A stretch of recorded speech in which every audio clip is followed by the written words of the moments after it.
How to fix WhatsApp call log showing on iPhone, or how to hide WhatsApp call history from iPhone. This can be fixed in 3 different forms, so sit back and watch this video to the end. First process is what we call sync WhatsApp. Open the settings on your iPhone, tap on the Apple ID, then scroll up, tap on iCloud, then tap on See All. Scroll down to the base of this page.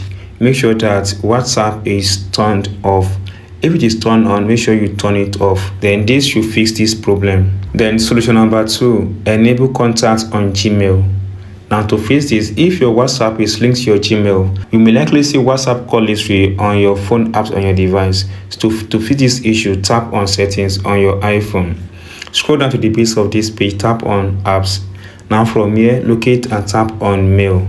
Or search for mail in the space provided, then tap on it.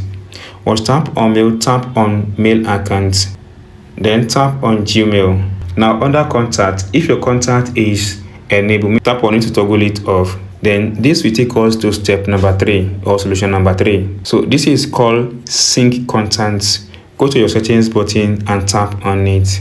From there, scroll down to the base of this page, tap on apps. Now locate and tap on WhatsApp from the app that is here. Scroll down to the base of this page until you have access to WhatsApp app on your device. Then you need to tap on that, tap on it, or tap on WhatsApp app, locate and tap on contacts.